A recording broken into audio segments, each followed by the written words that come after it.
All right.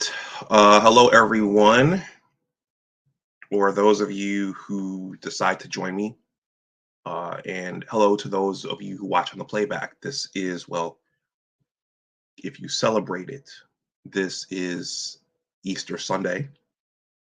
And I did go to my place of worship earlier today, which is why I'm coming on later and why I'm wearing this sweater vest and button down shirt right now. It's arguably too warm for this, but my postdoc advisor wore these combinations quite a bit, the sweater vest and the button down shirt. So I thought I would stick with that today. And I think, yeah, my postdoctoral advisor will come up in this discussion because it was because of my postdoctoral advisor that I got exposure to inhalation toxicology. So I'm going to talk a little bit about inhalation toxicology. I'm going to talk about a lot of things today. Today's stream is going to be a bit of a thought piece, maybe a little bit of a lecture too. I hope I don't lose people. Certainly, if you have questions, please ask those. I have a lot of slides to show, and I hope somebody gets something from this. This is a science and technology YouTube channel. So over here, I discuss science and technology related topics. And I realized before I did this stream, I realized I'm trying to carve out a lane for myself as a science influencer. So I discuss a myriad of topics over here. So I want to, before I play the intro, I want to thank all the new people. I have I've been experimenting with the shorts on this channel and on other channels. And I heard another content creator say that the YouTube shorts are YouTube's response to TikTok. And there's a lot of power in the shorts because there's a growing segment of our population that cannot sit and watch something for longer than a few minutes, if that. So the shorts are perfect for people who have a low attention span and who cannot watch things for long periods of time. It's one of those things. As a YouTube content creator, the more content you create, the more you learn. There are fun lessons, there are painful lessons, but sometimes you create things that are longer. Sometimes it's a live stream, sometimes it's a pre-record, and you look at your data and you see that the click-through rate is only a few minutes. So that means people are clicking on your offering and they're watching for a few minutes and they're going away. That happens quite a bit. So there are people who can watch things for long periods of time, and then there are people who can only watch things for short periods of time. So I my last short discussing this, that got about 1,000 views, and I gained some new subs afterwards. So look for more shorts. And for those of you who joined after watching that short, please stick around. This is going to go longer than a minute. So, but please stick around. Thank you for subbing, and please comment and share and let me know what you think. I see some folks here. Really, Chris, thank you for stopping through. Happy Easter to you as well. Char Willie, thank you for stopping through. CR Frank, thank you for stopping through and for sharing my Cash App and PayPal. So I don't have AdSense or a super chat on this channel yet. So if you want to make a donation to the channel, that information is there. A friend of mine who watches a lot of YouTube told me, well, told us it was Thursday or Friday that so and so is doing a stream, and they're really, really pressuring the audience for Cash App donations. So I don't do that. I try not to do that. It is kind of weird when a content creator is like really hit the cash app, hit the cash app, hit the cash app. I don't do that. And so that's not my style. CR Frank says, I make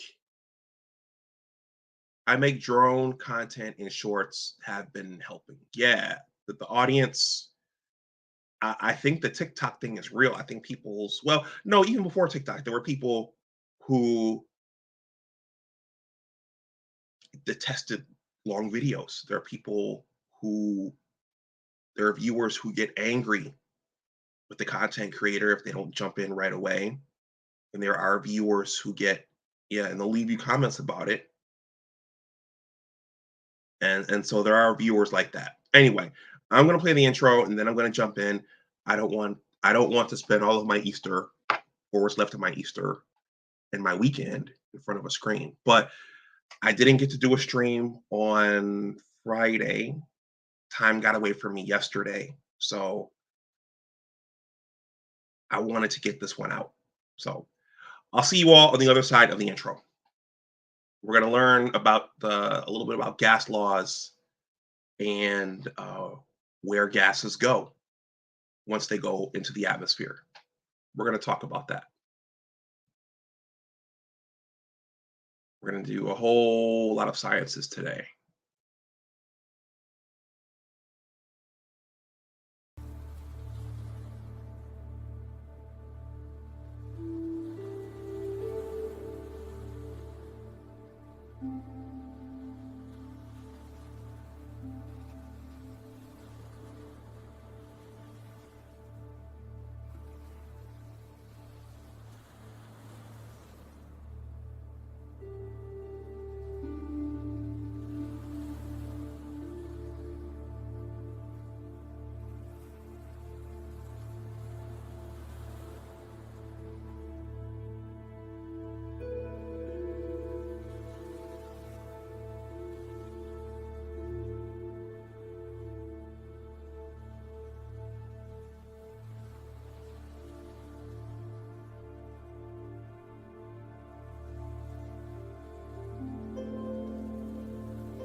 I'm sorry, I was looking at the the YouTube screen and not the StreamYard screen. So there's a bit of a delay between the two. So and the YouTube,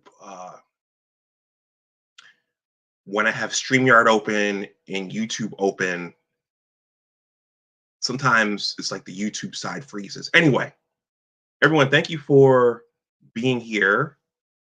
CR Frank, thank you for that generous Cash App donation. Those are always appreciated.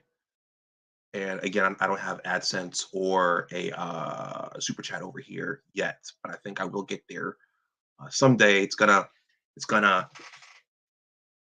uh, take some creativity for topics like this, but I think I will get it there someday. It's interesting. Hey, I appreciate all of you who come in and hang out here and listen to some of this stuff. This is not the most well. There are some pretty. I think the folks there in the chat know what I'm talking about. There are some pretty heated and polarizing discussions happening in the YouTube streets right now, and I'm glad that I've stayed out of it. So this is definitely not that. This is more brain food. It's more intellectual in nature, and this is more education related. So I appreciate you all who come over here regularly. Okay, so Char Willie said, she says, I was enjoying the Zen moment. Okay, well, yeah, it's good that we can have a laugh over here. All right, so we're gonna do a little bit of science, and this is gonna be more of a thought piece, more of a lecture, and I hope you guys get something from this. And as a scientist, I work in a certain area, but I'm always thinking about science. I'm always thinking about other things besides my specific work area, which I don't talk about a lot here to protect myself and to protect my workplace. But I'm always thinking about things. And I started this year by saying that I wanted to understand uh, the the climate business. I think I might speak in code going forward about that, but I wanted to understand the climate business, not the climate business, the climate business.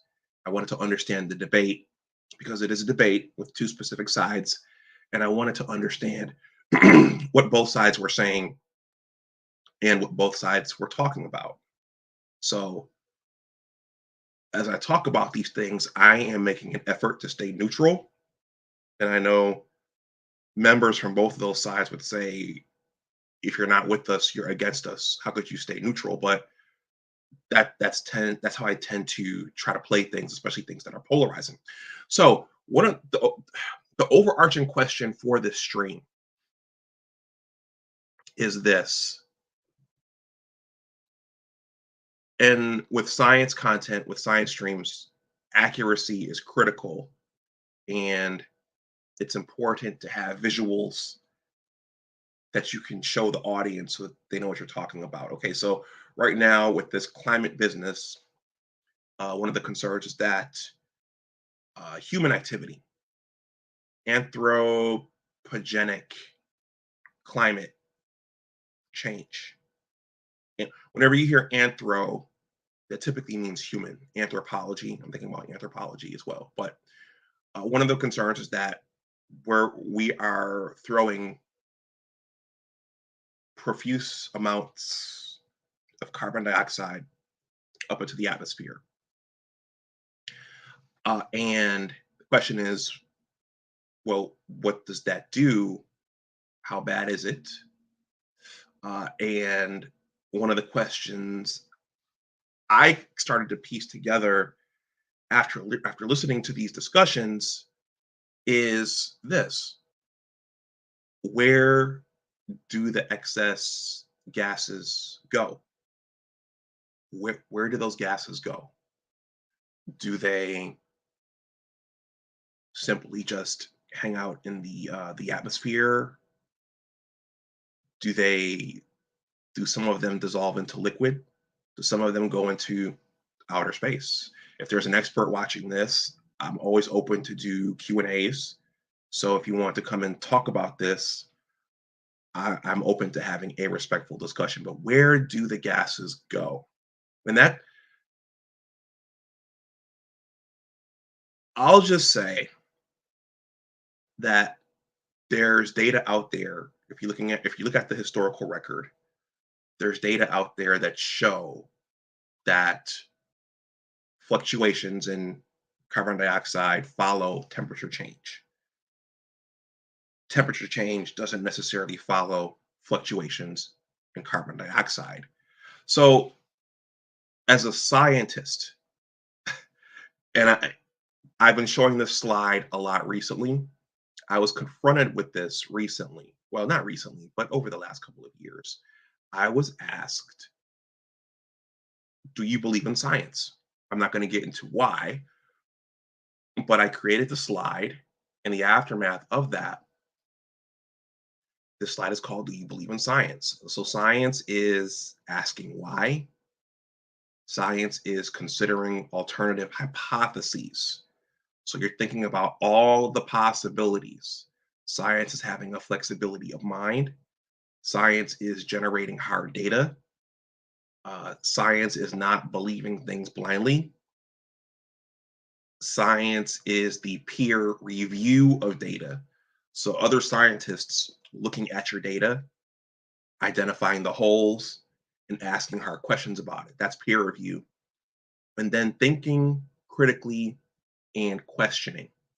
So all of those are a part of science. And there should be question asking, there should be disagreement, there should be alternative hypotheses. Now, for this climate business, I took this slide from someone else's talk. I thought it made sense to me, and so I've adopted it. So this is called components of climate. So to properly understand climate, it requires an amalgamation of astronomy, solar physics, geology, geochronology, geochemistry, sedimentology, tectonics, paleontology, paleoecology, glaciology, climatology, meteorology, oceanography, ecology, archaeology, and history. And when you think about climate, I hope YouTube doesn't ding me for this. YouTube, this is just for educational purposes only. It is a very, very complex thing, and that's why I went over the Milankovitch cycles in the last stream, because there are processes that man is responsible for, and then there are things that the earth is doing itself without us, and then there are things that are happening to the earth. Bear with me, I don't have the picture queued up.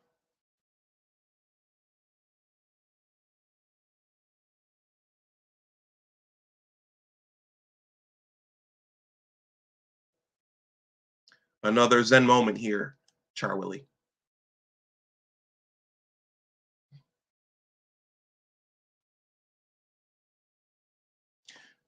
Right.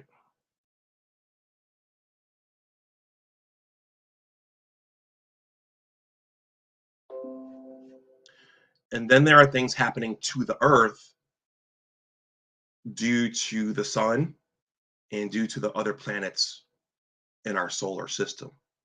So there are numerous things affecting our lives, and there are numerous things affecting our planet. Okay. And it's a gargantuan task to separate everything and to pull everything apart and to know with certainty what is doing what and when, and what happened historically and what's going to happen in the future. Okay. So where do the gases go? So also, most of you know that I am a writer, and a couple of years ago, I created a couple of blog posts discussing the biomedical sciences that I am trained in. So I have training in pharmacology. I have training in toxicology. I have training in drug metabolism. Well, some training in drug metabolism, but I also have some training in inhalation toxicology. Inhalation toxicology. So this is a rare skill set within the field of toxicology, and it's an even more rare skill set in the science world, and even within the entire U.S. population. So inhalation toxicology. What is inhalation toxicology? Inhalation toxicology is the study of toxicology or hazard due to inhaled chemicals and substances. So we can eat things, we can be exposed to toxicants through eating, we can be exposed to them on our skin, and we can also inhale toxicants. Okay. And because humans have to breathe, we're terrestrial organisms, we have to breathe. Okay. We have to, uh, all the cells in our body need oxygen. And I'm going to stop that there. But what I wanted to get across here is that inhalation toxicology, it causes you to think about gases in the atmosphere. It causes you to think about the properties of those gases.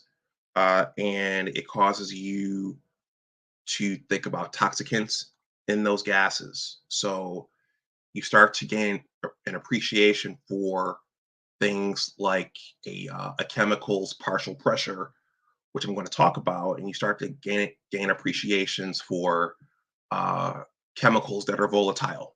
You start to gain an appreciation for chemicals that are non-volatile and which have to form aerosols in order for you to inhale them. So you gain an appreciation for all these things. And so some chemicals can function as gases, some function as vapors, some function as aerosols. Um, I will probably get to this more in another stream, but I just wanted to introduce that principle of gases, vapors, and aerosols. So let's go a little bit further in. So that's inhalation toxicology. Okay.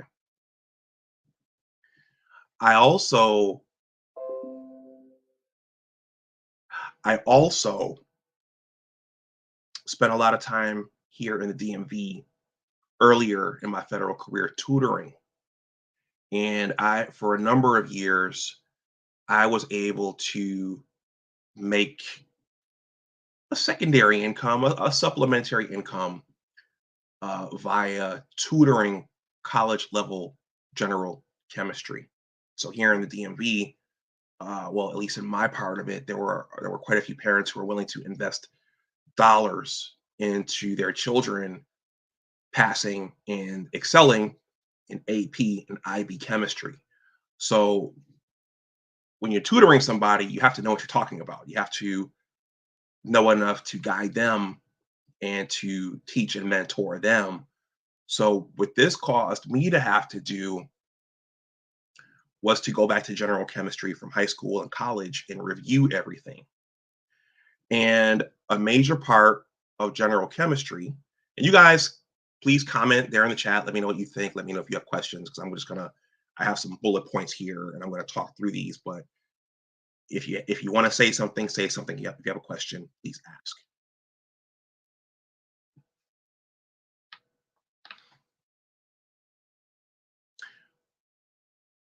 One of the critical chapters in general chemistry is the gas laws. So when you think of chemistry, you think of mixing chemicals, you think of the periodic table. Those are a part of it. But as I just described, there are chemicals and substances that exist as gases, vapors, and aerosols. And there are numerous laws that are associated with those gases, vapors, and aerosols. Okay, there are whole chapters on this. There are whole calculations on this. And I'm not going to go through any calculations here. I'm just going to show some visuals. Okay, so this, for example, this right here, if you look at that lower circle, that is called the ideal gas law. There are numerous word problems for that. We have to master that. I've done those calculations. There's Boyle's law, there's Charles' law, there's Gay-Lussac's law. Boyle's law deals with pressure and volume in terms of a gas. Charles' law deals with volume and temperature. regarding gases. And then the Gay-Lussac's law involves temperature and pressure as it relates to gases. So all these things affect gases, volumes, uh, and volumes, temperatures, um, volumes and temperatures. Those impact gases. And then there's a combined gas law which takes into account all these factors: pressure, temperature, and volume. All right. So gases. So what else? What else about gases? Gases have something called a partial pressure. So, Dr. Dunbar, what is a partial pressure? Okay. It is depicted in this cartoon here. Okay. So there's another gas law. It's called Dalton's law. Dalton's law of partial pressure.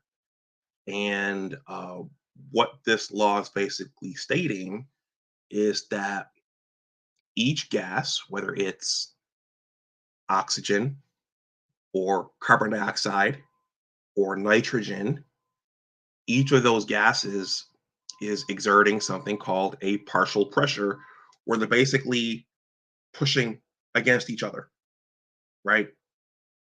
And when you add more gases to a fixed space, you're going to increase the pressure of that space, okay? Because all those gases are going to be pushing on one another, pushing and exerting a force on one another. So each gas has a partial pressure, okay? That's important to keep in mind. Now, the other thing is that there's another law. There are several gas laws. And for the purposes of this stream, we're going to now focus on Henry's law, okay? I didn't really pay much attention to Henry's law uh, as an undergraduate,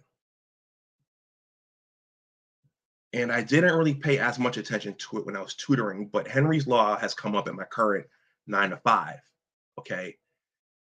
And what Henry's law involves is gases dissolving in liquids and then coming back out of solution back into the gas phase. Okay, so what you're looking at here, you're looking at that first beaker that's got carbon dioxide and water. You see a few of those carbon dioxide molecules in the water. When you double the pressure over that flask, more carbon dioxide goes into that solution. And then when you double the pressure again, more carbon dioxide goes into that solution. When you increase the solubility, more gas goes into solution. When you increase the solubility further, more gas goes into solution. But it can go the other way. The gases can go in, the gases can come out. And so Henry's law states that the amount of gas, the amount of a gas dissolved in a liquid is dependent upon the partial pressure of that gas. Let me say that again. The amount of a gas dissolved in a liquid um, is dependent upon the partial pressure of the gas or the atmosphere in which that liquid is in contact with. So the question always is the gas just sitting out there on top, or is some going in? And if it's going in, how much is coming back out? So where do the gases go? I have a comment here. Princessa, exactly. That's exactly right. Thank you for that question. And that's why I used this bottle in the short, because this is an example of this. When we buy soda or when you buy sparkling water from Trader Joe's. I buy my sparkling water from Trader Joe's and I cut my juice with it to cut down on the calories. But you open it up, you hear the because it's under pressure. You see the bubbles start to form. And okay, let's do a little Q&A. What happens if you leave that carbonated drink at room temperature? What happens to it? And why do you have to refrigerate it?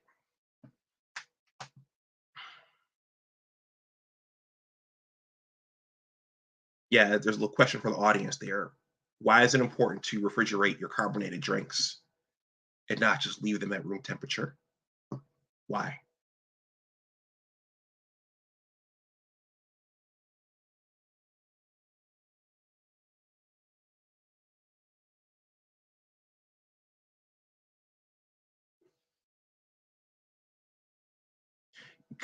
Chris, that's exactly right. But the question is why? Scientists were asking why.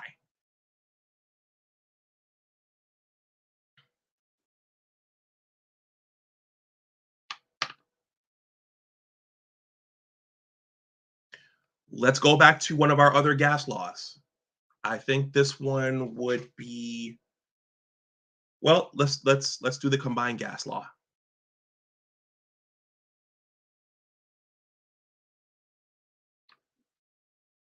If you, well, no, let's just do,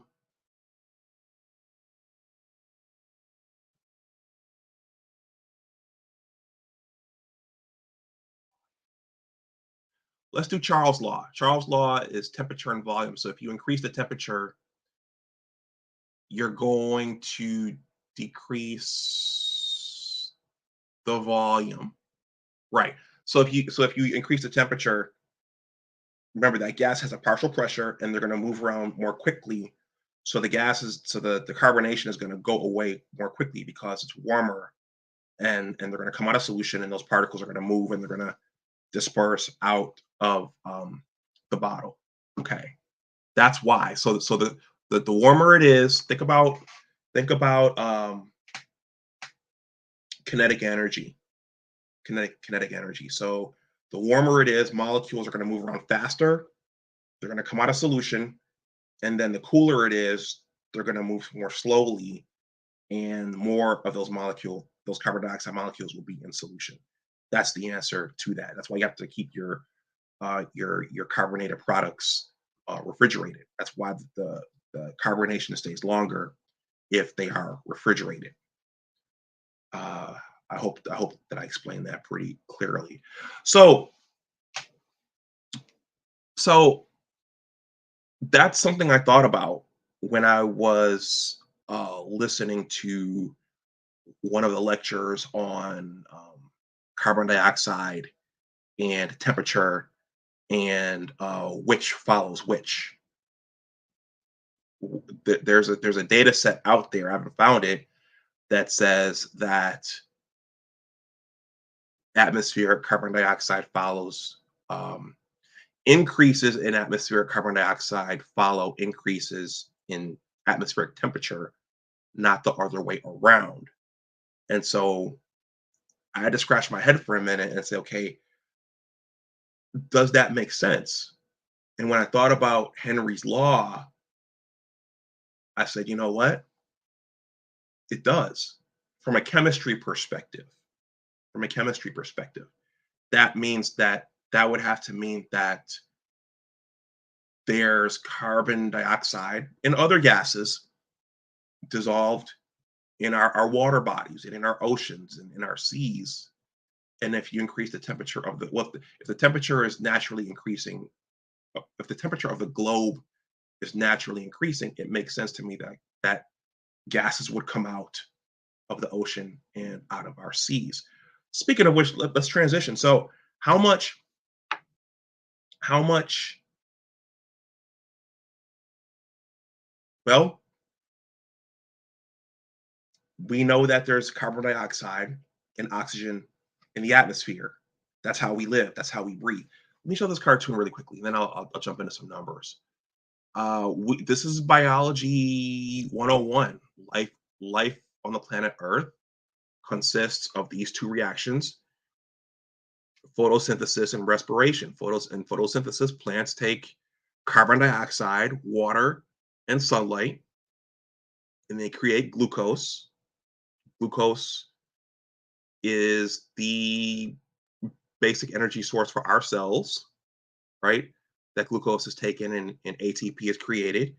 And then, or that the glucose is combined with oxygen in respiration to generate ATP, and that's what feeds all the processes in our cells. So photosynthesis and respiration, and those take place in these two related organelles, the mitochondria in animal and plant cells, and in chloroplasm, in the chloroplasts in plant cells. Okay, so those are the basic reactions of most of the life, pretty much all the life on Earth. So the question is, how much oxygen and carbon dioxide and nitrogen, how much of those are in the atmosphere, and how much are in our oceans and in our bodies of water? Who out there knows what percentage of our atmosphere is oxygen? Who knows that?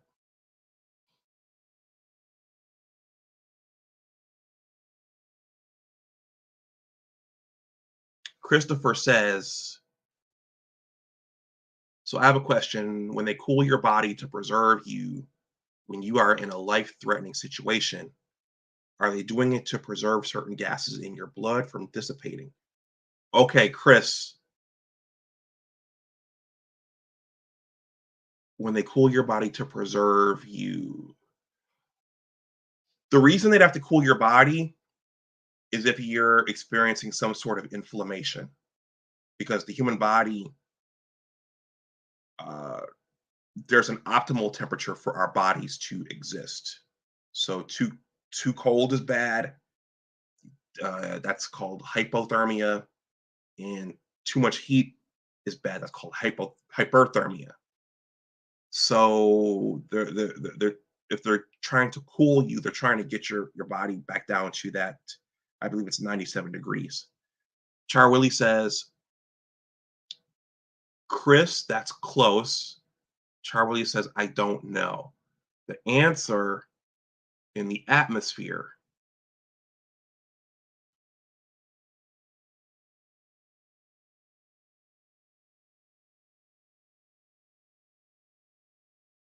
is 20 to 21%.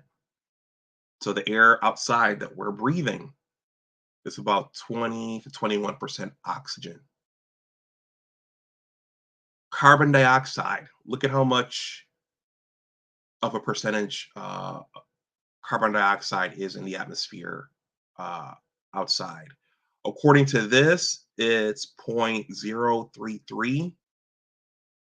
Okay, I thought it was when I did my experiments years ago, my inhalation toxicology experiments, it was, I remember measuring zero point 0.1, but that was in a laboratory. But it's a minute amount relative to the oxygen.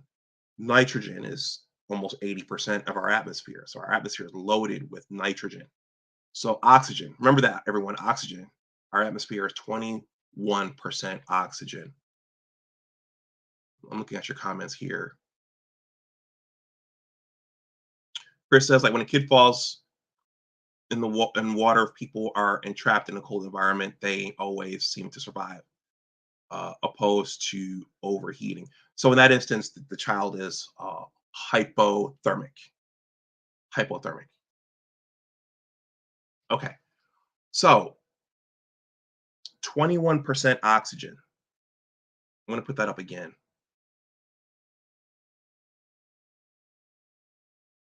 So the majority of our atmosphere is nitrogen, and then oxygen, and then everything else falls below that. So you have carbon dioxide, you have some of your inert gases, argon, neon, helium, krypton, that's an actual element, krypton, carbon monoxide, nitrous oxide, and xenon.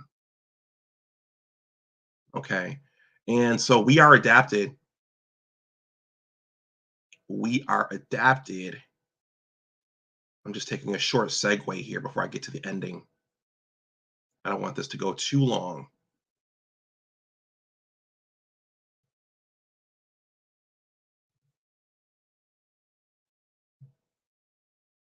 But I think it's important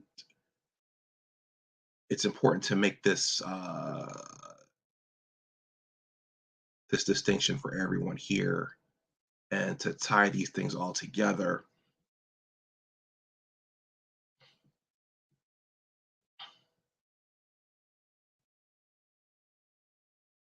So those are our lungs and our heart. So the purpose of our lungs and our heart is gas exchange.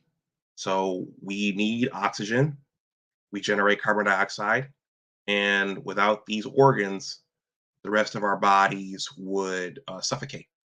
Okay. And that's further depicted here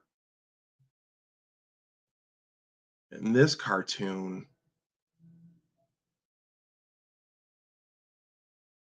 There. So that's an alveolus. Okay. And this cartoon is depicting blood coming to the lungs, to our lungs, and then blood leaving our lungs. So the blood comes to our lungs, it's oxygen poor and carbon dioxide rich. Okay. The exchange takes place there in the alveolus and it becomes oxygen rich and carbon dioxide poor. Okay.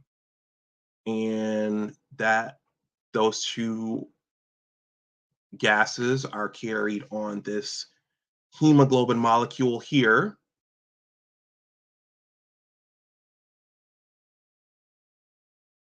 Okay.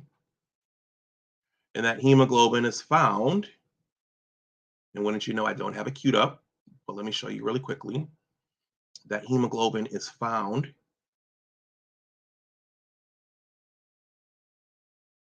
whoever just left that comment, I'm going to get to it shortly.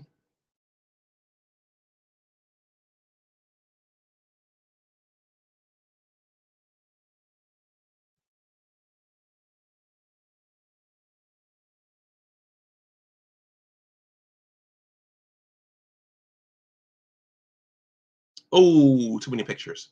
Let me get rid of this one. You all keep commenting there in the chat if you have things to say, if you have questions.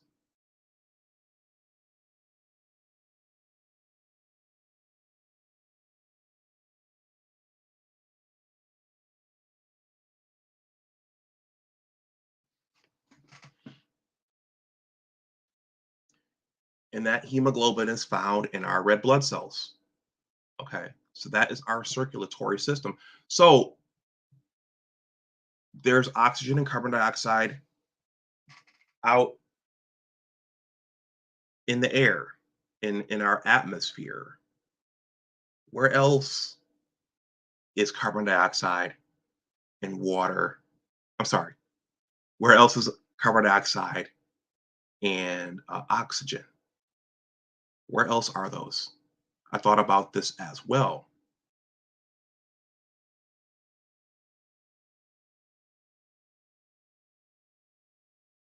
And here's a hint.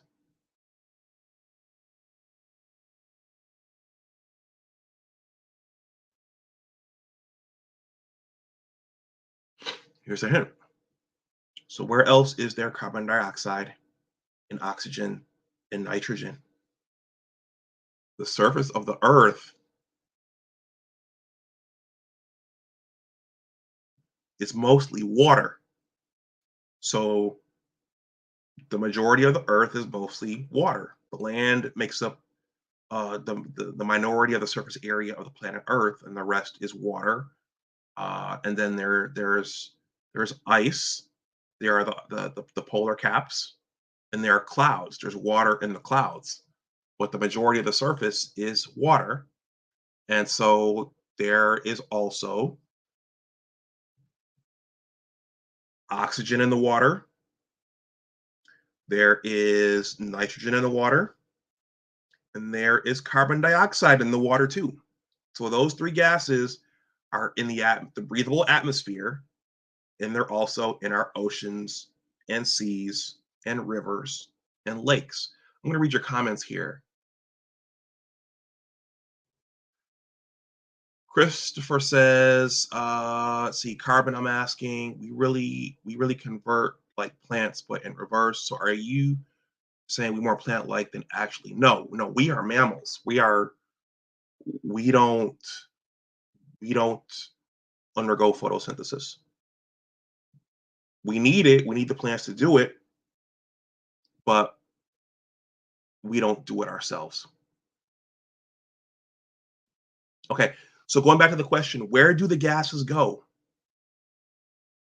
Now that we know what Henry's law is, it I realized, okay, well, there must be a crosstalk, or there must be the gases must be moving between our oceans and our atmosphere. Okay. How do we know if you don't take measurements? If you weren't going to take these measurements, how do you know that there are gases dissolved in our oceans, in our lakes, and in our streams? How do you know? Now we're going to do a little bit of zoology, because there's animal life in our oceans and in our seas and in our lakes and in our rivers. There's animal life down there, right? And there's also plant life in our oceans, in our seas, in our rivers, in our lakes. Okay.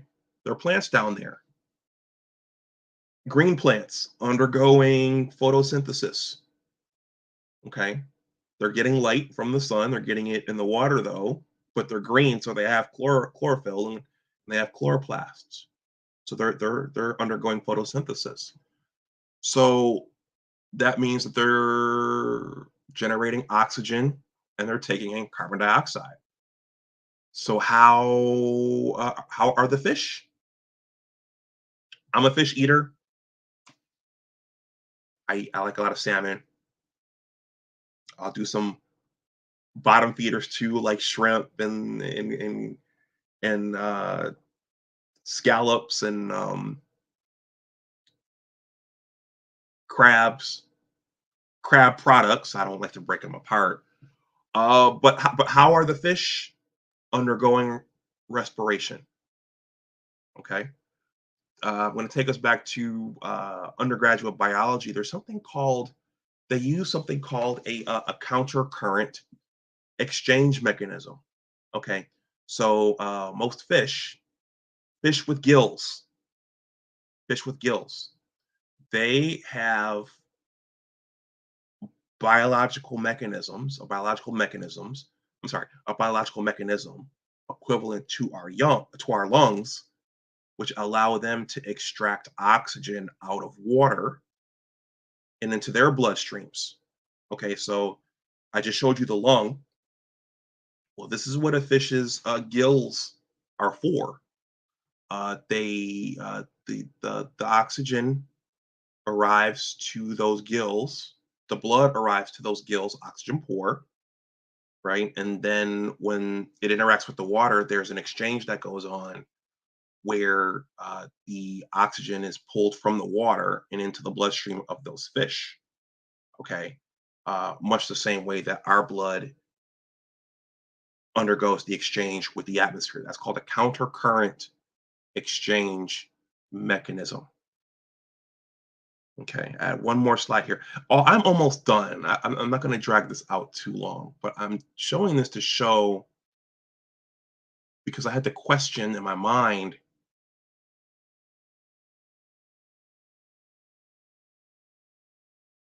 is our atmosphere exchanging um, these gases with our bodies of water? And the answer is yes. So this is another example, another picture of how fish breathe. So the water goes in through their mouths, and then it rushes over their gills. And if you look at this lower corner here, you could see that going to apparatus, this gill apparatus, the blood is oxygen poor, and then it loads up on the oxygen going to the arterial side, and that's coming from the water. So I'm saying all this to say that yes, there is oxygen and carbon dioxide in the water, just as there's carbon dioxide and oxygen and nitrogen in the atmosphere. Okay. And with that in mind, and this is the picture here of the different spheres of the Earth. There's the ocean. Uh, there's the atmosphere where all the terrestrial organisms live. There's the hydrosphere, the atmosphere, the biosphere, and the lithosphere. Okay, these are all things that are interacting and working together. Are there any more questions or comments?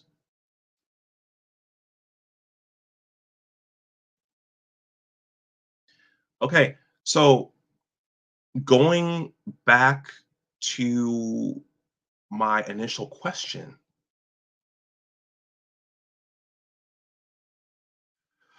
CR Frank, thank you. Thank you for posting that again. I hope somebody's getting something out of this. I know I'm probably just, this is a bit of a thought piece.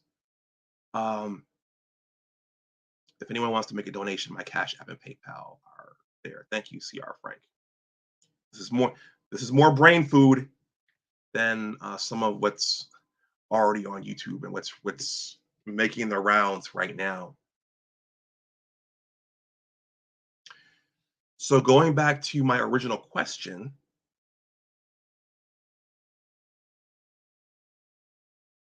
where do the gases go? Where do they go? I think it's agreed upon that due to our activities, we're putting more carbon dioxide up in the atmosphere, but where is it going? Is it all just sitting there, or is some dissolving into our bodies of water? Is some somehow leaving the atmosphere? I've never thought about that before, but is it all just sitting there? Now, where else, if excess carbon dioxide is going up into the atmosphere, where else could it go? And where else is it probably going? Okay. And we already talked about this. Anybody, where else could the carbon dioxide go?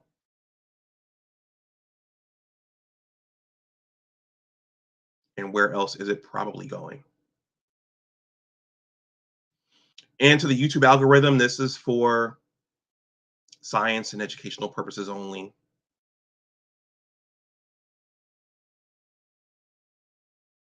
Where else would and could excess carbon dioxide in the atmosphere go? Anybody?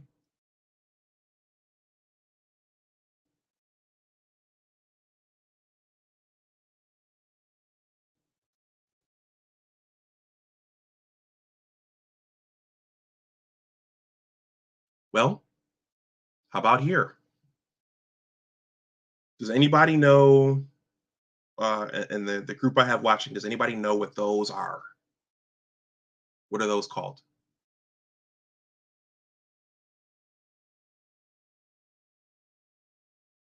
Anybody?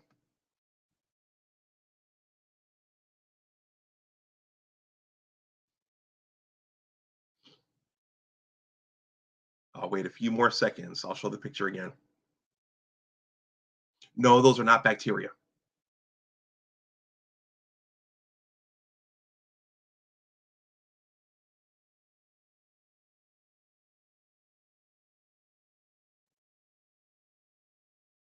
Anybody?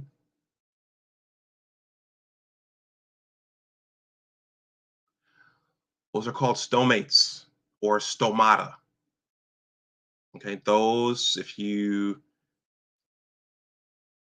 cut off a piece of a leaf, if you cut off a piece of a leaf and put it under a microscope, this is what you will see. Those are called those are called stomata. Those, they open and they close. They open and they close. And that is how plants take up carbon dioxide from the atmosphere, just through those stomata.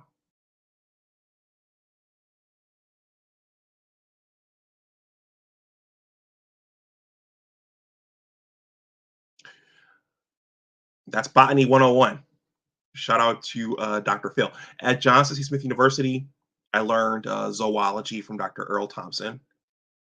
I don't know if he's still here with us. Dr. Phil passed away years ago. He was our plant guy. So one guy taught us zoology, the other gentleman taught us about plants. So the carbon dioxide, remember everyone, that's food for plants. So the question is, how much is too bad? And if you throw too much up, is it just going to sit there or is it going somewhere? My scientific opinion is that it's not all just sitting there, that it's going somewhere. It's some of it's dissolving in the bodies of water, and the plants are taking some up as well.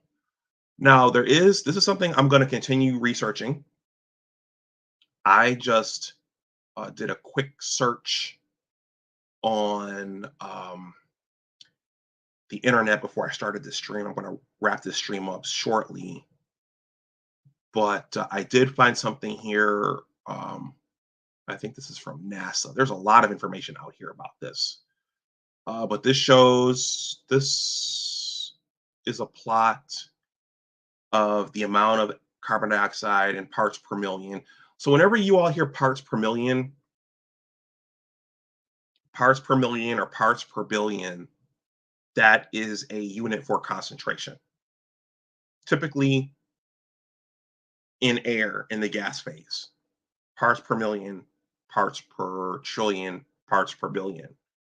And when you go from parts per trillion to parts per billion to parts per million, you're getting more concentrated. So this plot is simply showing the increase in atmospheric carbon dioxide from 1960 to 2020. So that is not quite a doubling.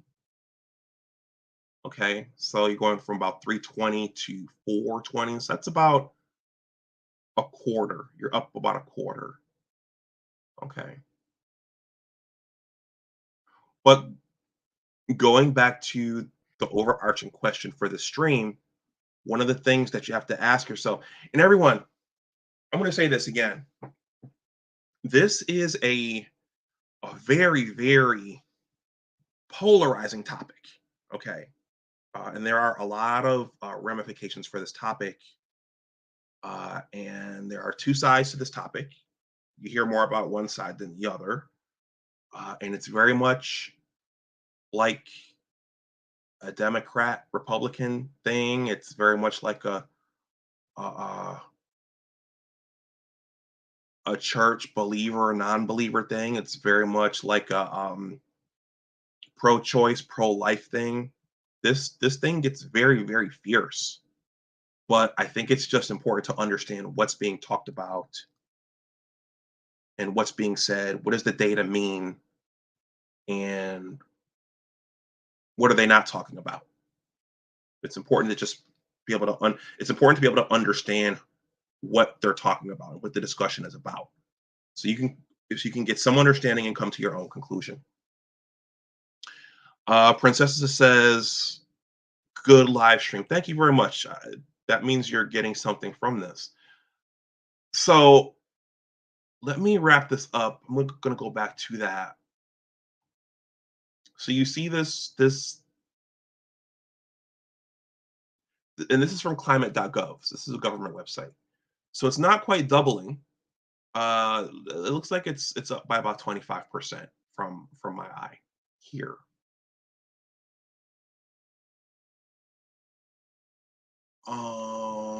Let's see. Okay, it's emissions. This.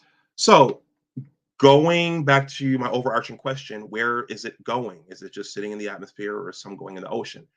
These two pictures here are showing a healthy ocean snail has a transparent shell with smoothly contoured ridges.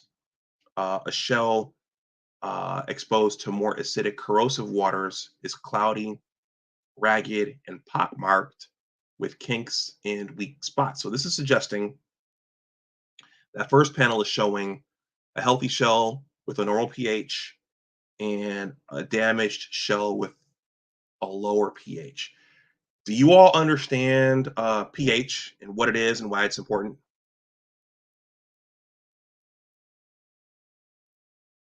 Do you all understand pH?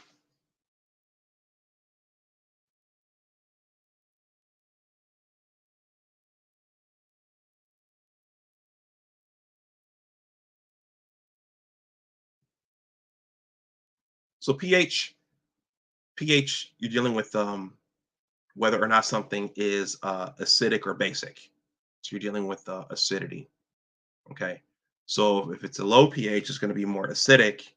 If it's a high pH, it's going to be more alkali or basic. Okay. So that's right, Chris. And so what this is showing us, what this is trying to show us is that the body of water where this snail was living has become more acidic, probably due to carbon dioxide, and it's affecting the the the um the shell of the snail. So I just saw this online. I'm gonna have to read this and synthesize this information in my mind. But this is proof that if this is true, this is proof that some of the carbon dioxide that's going up in the atmosphere is dissolving in our oceans and bodies of water. Then the next question is, what are the complications associated with that? Are these long-term problems, or what's the fate of that carbon dioxide that's going in the oceans? Is it being consumed by the plants? Is it going somewhere else? Is there going to be a steady buildup of it in our oceans? I don't know. I don't know. I'm learning this story as I go along myself, but I think I'm going to wrap this stream up here. That's pretty much all I wanted to show. Those are some of the ideas I want to put out there and some of the principles that I wanted to put out there. And that was after listening to some of these discussions, that was a question that I formulated in my mind. I'm going to bring it up one more time.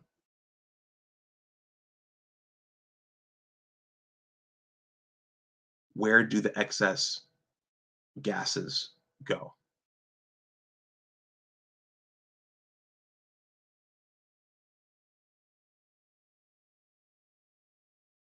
So you all think about that yourselves. Think about that yourselves. Ponder that yourselves. Science is a lot about well, it's about a lot of things, but it's about thinking and reasoning and if you understand Henry's law, then you understand that gases can dissolve in water, gases can dissolve in liquids, and the more you know, um, everything happening on the earth is very, very complex. Everything happening on the earth is very, very complex, and there are numerous sciences that you need to know something about in order to understand the sum total of what you're seeing. I'm going to show this slide one more time.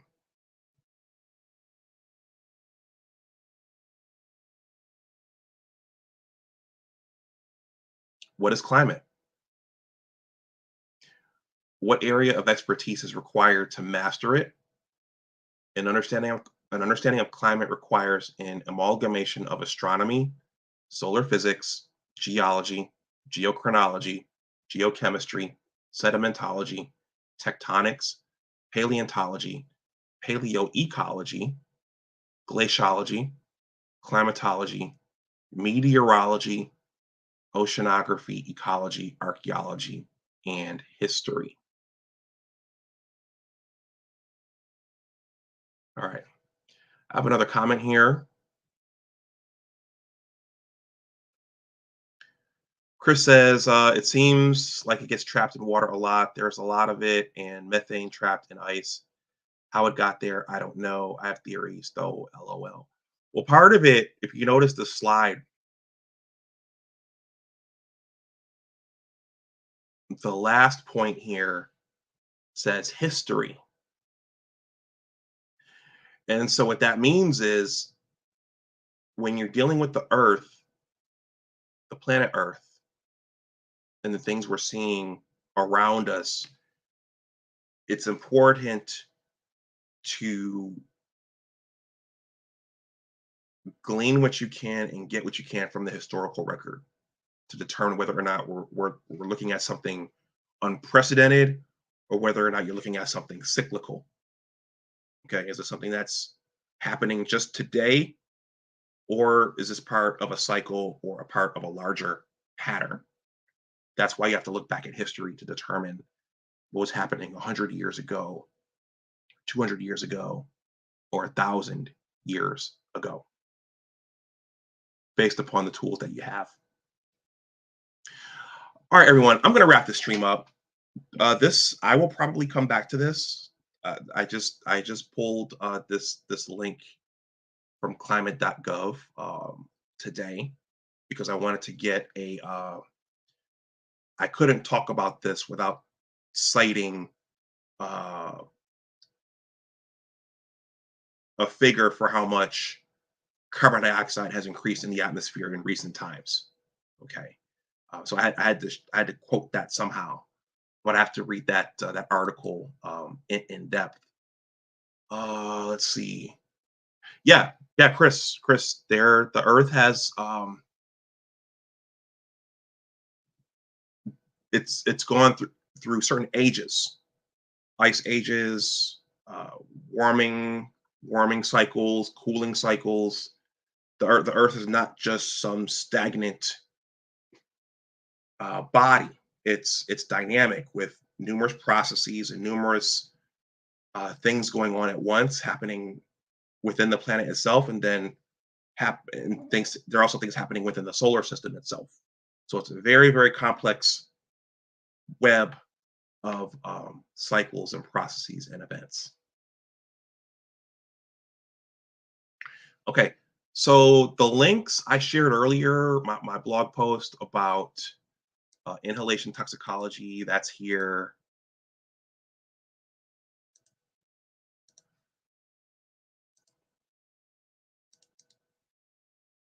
Tutoring, college level chemistry, the high school students, that's here. These were all setups for the discussion. And then this link here from climate.gov, that is here. Okay, in case you want to take a read for yourself. So I'm going to wrap this up.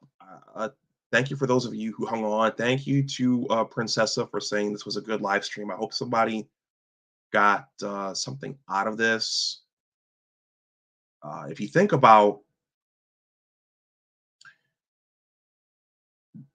it's just important to know what's being discussed and what's being talked about by people, by the higher ups. You know, we're about to enter into another election cycle, and the average American is distracted. The average American is looking at pop culture. The average American is buried in social media. Here on YouTube, folks are arguing over, well, things. People are arguing over things, and so people aren't paying attention to this.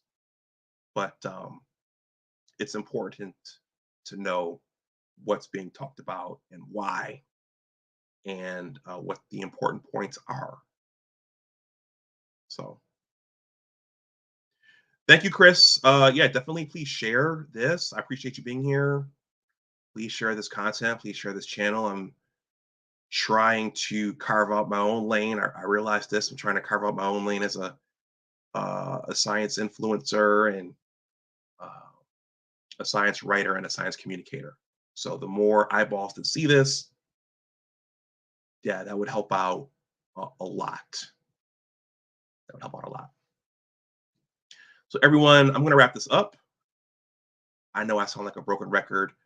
Uh, for those of you who don't know, I am a writer and a YouTube content creator. Another content creator said YouTubers don't read.